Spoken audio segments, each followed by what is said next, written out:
صرف اس وجہ سے اب ریٹائرمنٹ نہیں لے سکتے کیونکہ وہ قانون جو ہے وہ پچھلا چل رہا ہے. وہ اگلا قانون یہ نوٹیفکیشن آئے تو کم از کم ان کو بھی کلیئرٹی ہو کہ بھائی ان کو جو ہے وہ گریجویٹی کس بیس پر ملے گی, ان کو پینشن کس بیس پر ملے گی. تو یہ بہت ساری چیزیں ہیں جو کہ جن کا فیصلہ میرے خیال میں اتنے دن لگنے نہیں چاہیے تھے. یہ نہیں ہو سکتا. اب دیکھیں اب عاشورہ کی آج اور کل چھٹی ہے, اس کے بعد اتوار کا دن, کیونکہ وہاں پر ہمارے ملک احمد خان صاحب نے دعوت دی ہوئی ہے میاں شہباز شریف صاحب کو, اور وہاں پہ وہ جلسہ عام ہوگا, تو وہاں پر جو ہے وہ تمام سرکاری ملازمین کا پہنچنا ضروری ہے. تو بھائی جائیں سرکاری ملازمین وہاں پر. ہم تو جسے کہتے ہیں کہ کسی صورت میں کسی کو روک نہیں رہے نا کہ بھائی کوئی شخص جو ہے ملک احمد خان صاحب کے گھر نہ جائے, لیکن یہ بھی ملک احمد خان کی ذمہ داری ہے کیونکہ وہ تمام لوگوں کو وہاں پر اٹھا کر گئے تھے. انہوں نے ہی ہر بندے کو وہاں پر ایک قسم کا وہ جسے کہتے ہیں خدا کو حاضر ناظر جان کے کہا تھا کہ جی یہ میری ذمہ داری ہے. تو پھر بھائی اب ذمہ داری لی ہے تو اس کو بھگتائیں. اس کو یہ تو نہیں کہ آپ اپنا ایک ہفتہ جو ہے کابینہ فیصلہ کر چکی ہے اس کے اوپر امپلیمنٹ نہ کروا سکیں.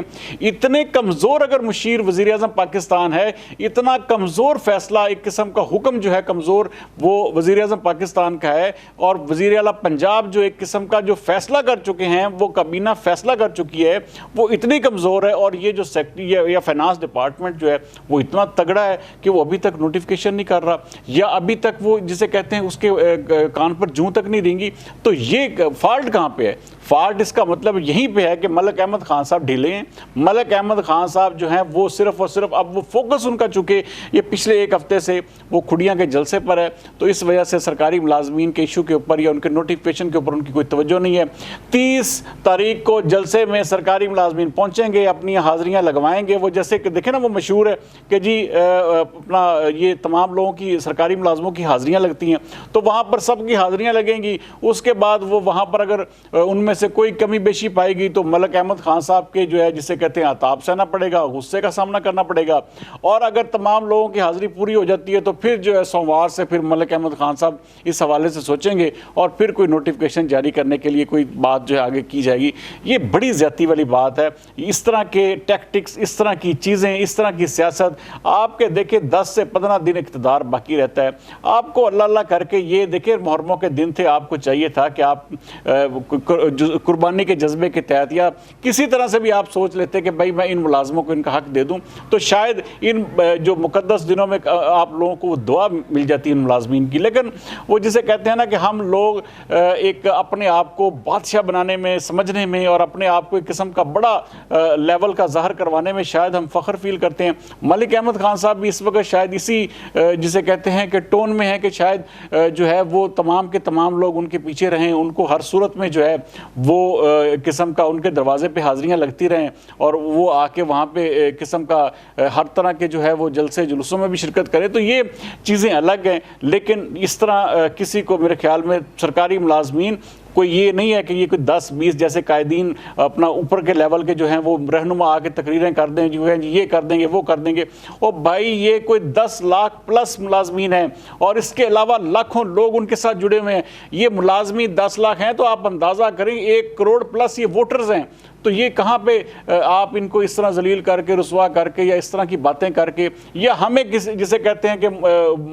کیا کہتے ہیں کہ مورد الزام ٹھہرائیں گے, ہمیں کہیں گے برا بھلا کہیں گے جی آپ کیوں بات کر رہے ہیں. بھائی ہم تو بات کرتے رہیں گے جب تک یہ نوٹیفیکیشن نہیں ہو جاتا, جب تک یہ سرکاری ملازمین کے لیو انکیشمنٹ کا معاملہ ہو, چاہے وہ پینشن ہو, چاہے گریجویٹی ہو, چاہے ان کا کوئی بھی ایشو ہے, جب تک یہ حل نہیں ہوگا ہم اس کے اوپر بات کرتے رہیں گے. اب دیکھیں میرے ایک دوست نے سینسس کے حوالے سے بات کی تھی, میں نے باقاعدہ طور پر اچھا کئی جگہوں پہ میں نے ذاتی طور پر بھی کہا, اور دیکھیں ان کی پیمنٹس جو ہیں کئیوں کو مل چکی ہیں, کئیوں کی ابھی تک پینڈنگ ہے. تو یہ معاملات جو ہیں ان کو ہائی لائٹ ہر صورت میں ہم ہی کریں گے, اور یہ نہیں ہو سکتا کہ ہم کسی بھی معاملے پہ چپ کر جائیں یا کسی معاملے میں جو ہے وہ بیٹھ جائیں. اب دیکھیں ٹیفٹا کے لوگوں نے مجھے کہا ہے کہ جی وہاں پر جو ہے اسی طرح استحصال ہو رہا ہے, ان کی کوئی سنوائی نہیں ہو رہی. تو ٹیفٹا کی ملازم دیکھیں نا, پنجاب میں اگر سرکاری ملازم ہی وہ ایک قسم کا استحصال سہ رہا ہے, اس طرح سے وہ جسے کہتے ہیں کہ وہ ایک اپنے حقوق کے لیے وہ بیچارہ درب ادھر دھکے کھا رہا ہے اور اپنے تبادلہ جات کے لیے اب دیکھیں سب سے بڑا اب ایشو کیا ہے کہ تبادلوں کے اوپر حکومت جو پابندی ہٹاتی ہے، یہ جو قائدین ہے بس صرف یہ کرتے ہیں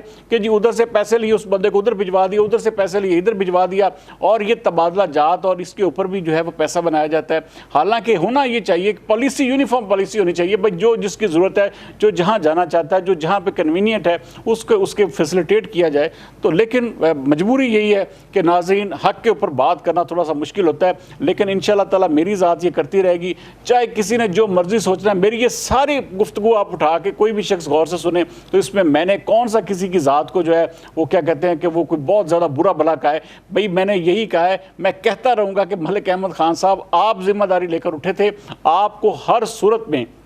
یہ ذمہ داری ہر صورت میں پوری کرنی پڑے گی، اور جب تک آپ پوری نہیں کریں گے انشاءاللہ تعالیٰ میں یہ آواز جو ہے ان سب دوستوں کے لیے بلند کرتا رہوں گا، اور اس کے لیے چاہے مجھے کچھ بھی سہنا پڑے میں سہنے کے لیے بھی تیار ہوں، کیونکہ ہماری صحافت ہمیں یہی سبق سکھاتی ہے کہ ہم حق کے ساتھ رہیں اور حق کے ساتھ چلیں۔ بہرحال امید کرتا ہوں کہ یہ جو صاحبان جو مجھے پرائیویٹ میسج کر کے برا بھلا کہہ رہے ہیں اور یا اس حوالے سے ملک احمد خان کے حوالے سے، اور بھائی ہم لوگ میرے خیال میں یہ سارے ہم نے چیزیں حربے آزمائے ہوئے ہیں، تو اس لیے ہم ہر صورت میں حق اور سچ کا ساتھ دیتے رہیں گے۔ اس لیے کوئی یہ پاکستان تحریک انصاف نہیں رہی تو آپ کی یہ گیدڑ ببگیاں بھی نہیں رہنی، آپ نے بھی چلے جانا ہے۔ اس کے بعد جو ہے نا رہنا صرف اسی نے ہے، حکومت اسی نے کرنی ہے جس نے عوام کے دلوں پہ حکومت کرنی ہے، جس نے لوگوں کے کام کرنے ہیں، جس نے لوگوں کا ساتھ دینا ہے۔ تو بہرحال یہ اگر ملازمین جو ہیں سرکاری پنجاب کے لاکھوں اگر آپ سے خوش نہیں ہیں تو آپ سمجھ جائیں کہ آپ حکومت آپ نہیں بنا سکیں گے، آپ چاہے جو مرضی کر لیں، لیکن یہ ہے کہ اگر آپ نے ان کا حق دے دیا تو میں آپ کو دعوے سے اور میں گارنٹی کے ساتھ کہتا ہوں کہ آپ جو ہے وہ ہر طرح سے حکومت کیا آپ کو پتہ نہیں یہ سرکاری ملازمین آپ کو کتنا فیسلیٹیٹ کریں گے۔ بہرحال امید کرتے ہیں کہ سوموار والے دن جو ہے وہ اس کے حوالے سے ملک احمد خان صاحب جلسے سے بھی فارغ ہو چکے ہوں گے اور یہ اس نوٹیفیکیشن کے اوپر خاص طور پر کام کریں گے تاکہ کلیئر ہو کہ آپ نے کیا حل کروایا ہے اور اس کے بعد ہم نے آپ سے کیا اور منظور کروانا ہے۔ اگلے پروگرام تک سردار امین جتوئی کو دیجیے اجازت۔ پاکستان زندہ باد۔